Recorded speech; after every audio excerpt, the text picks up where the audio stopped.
Okay, it is 6 p.m. on November 26th, and I'll call this Lacey City Council work session to order. For the record, we have Councilmember Vasquez and Councilmember Stedman attending remotely, and the rest of the council is here in chambers. I also want to acknowledge that we, the City of Lacey, are on the ancestral land of the tribal people of the Treaty of Medicine Creek, including the Nisqually Indian tribe and the Squaxin Indian tribe. We acknowledge and remember those tribal people not recognized today who were absorbed or relocated into other tribes for survival. We recognize that ancestors and their descendants who are still here. We recognize and respect the tribal people of the Treaty of Medicine Creek as traditional stewards of this land since time immemorial, and their role in taking care of these lands in perpetuity. We recognize and have the responsibility to call attention to the histories of disposition, forced removal, and abridged treaty rights that allowed our nation, city, state to develop as they have today. I recommend that the community members read the Medicine Creek Treaty of 1854. With that, can I get a motion to approve this evening's agenda? Move to approve the agenda as published. Second. Second. It's been moved and seconded. Is there any discussion? No, so that Council Cox is not here today. She is not. She's on vacation in Florida. Okay, Councilmember Cox is excused. Any other discussion? And all in favor of the motion? Anyone opposed? Did I call for the motion? You did. Okay. No, but not yet. Okay, so all in favor of the motion, say aye. Aye. Aye. Is there anyone opposed? That motion unanimously carries. We have an approved agenda.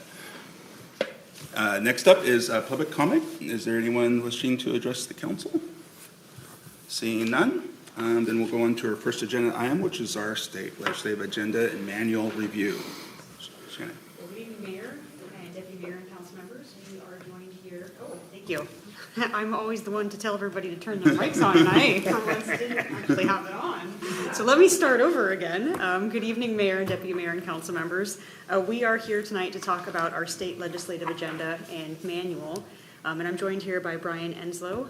Brian has worked for the city now for how many years, Brian? 2016? 2016. I think. All right. So we're nearing a 8 years. decade here. Yeah. And so Brian's going to lead us with a quick overview of what to kind of expect when we are approaching the session. And then the second part of this presentation is going to go through a draft recommendation for priorities. And we want to get feedback from the council tonight on that. So with that, I'll hand it over to Brian. Great. Thank you very much, Shannon. Appreciate that. Brian Enso, I am your state contract lobbyist. We're going to just do kind of a little quick preview of just what I see kind of the political context and fiscal context for the 2025 legislative session. Let's just go ahead and jump right in.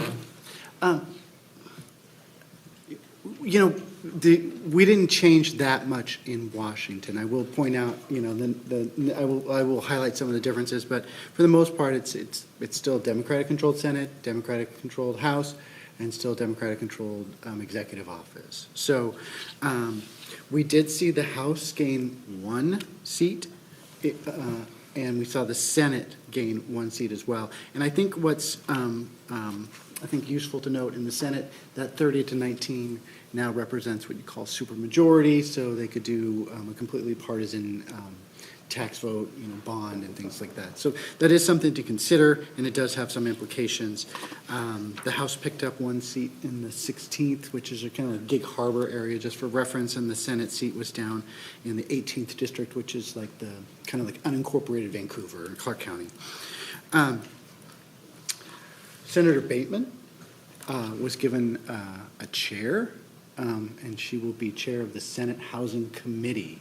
One thing I want to highlight about that is last year, and we'll get, and this is germane for kind of some of the next slides. Last year, the Senate Housing Committee and then the Senate Ways and Means Committee were some policies kind of went to die. Rent control, tenant protections, originally the Senate version died in the House and the Senate Housing Committee, which was a 4-3 committee. So it was stacked with 4 Democrats, 3 Republicans. This year, it's going to be 5-2, okay? Last year, when that bill came back, it went to Ways and Means, which was 15-9. This year, it's going to be 13, or, I'm sorry, I have that backwards. It was 13-10 last year with some moderate Ds on it. Now it's 15-9. So I think that tells you something about what this version of the majority kind of wants to do with policy. We've been hearing that that there is a $10 billion operating budget problem for the next 4 years.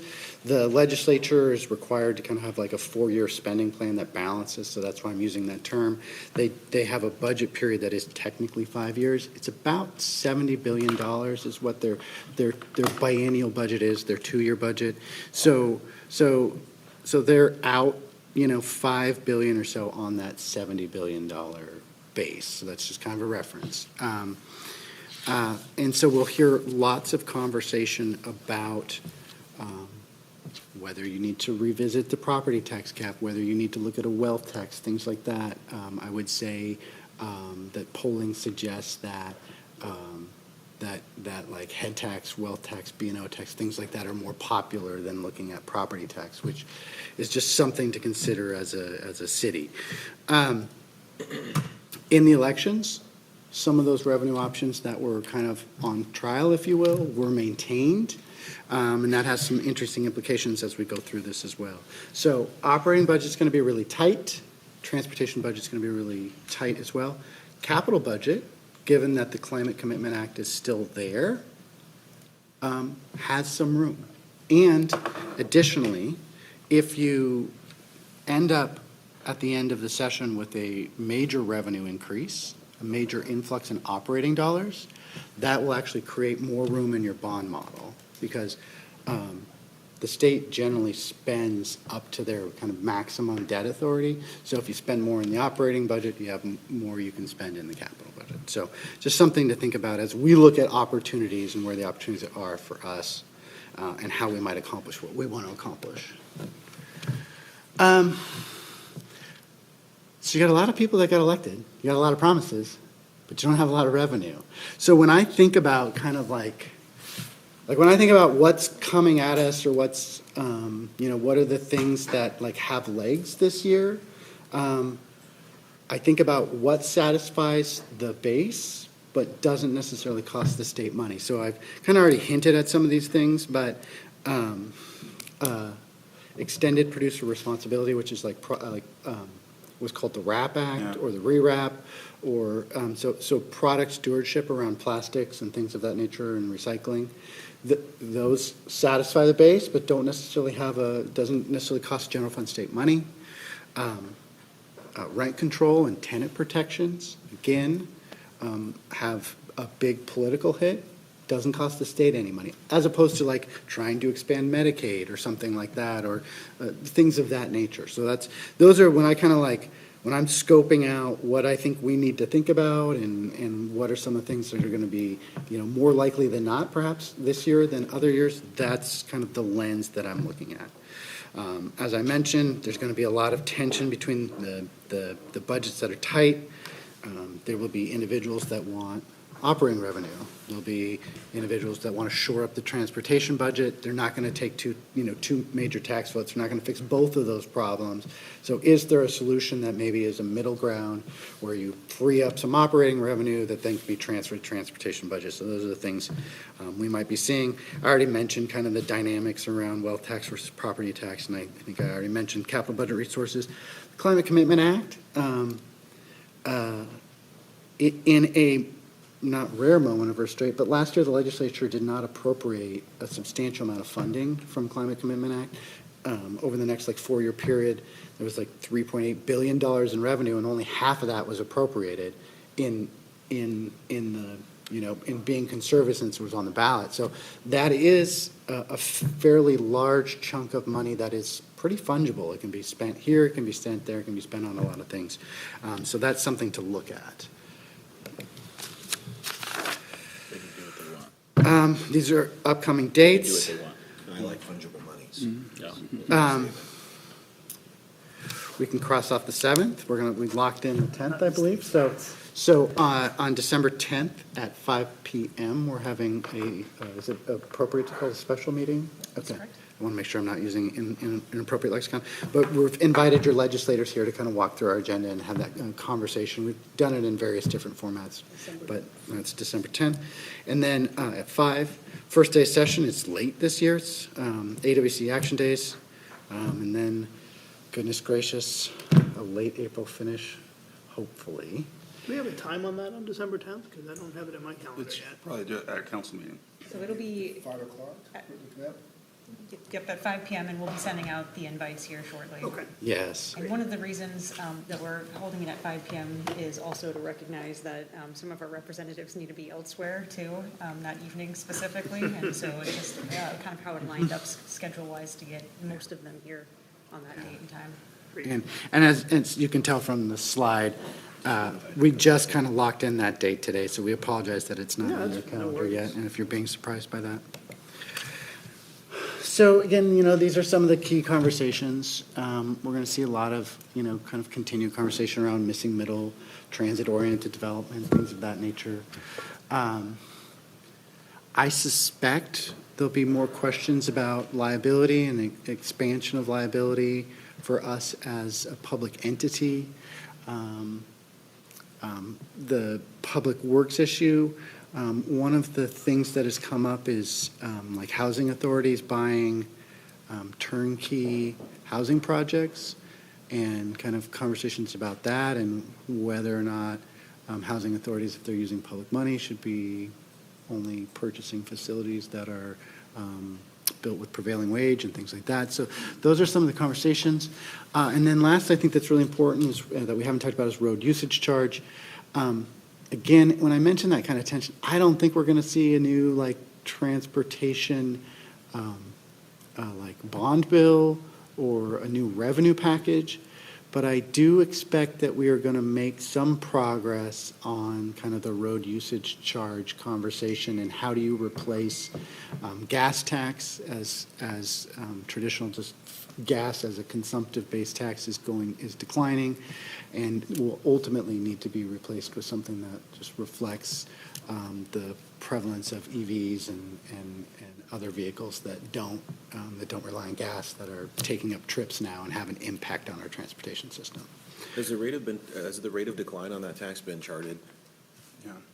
Yeah, that information isn't at my fingertips, but it is available, and we can certainly get you some information about that. But it's those assumptions are built into the existing transportation revenue forecast, and I can certainly get that out to you and circulate it.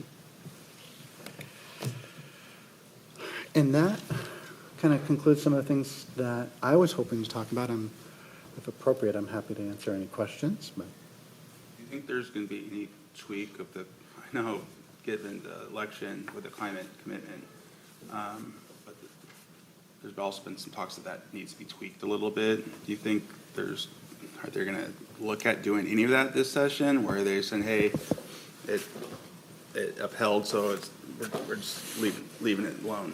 Mr. Mayor, if I could get you to turn the Oh. mic on and maybe repeat the question? So the question is for, I know the Climate Commitment Act was just upheld in this last election, but there's been some talks about needing to tweak it a little bit. And I was hoping that was the direction it was going to go.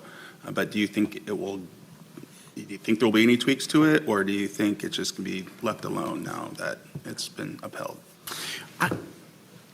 I think they would be cautious to tear it open, but allowable uses, I think, will be a very that will be a conversation that happens a lot about what can the money be spent on.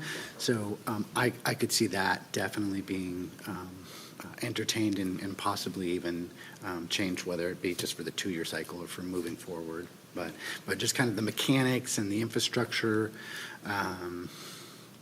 I'm not sure, and whether we merge markets and things like that. Yeah, the whole credits, and how it's calculated. And I would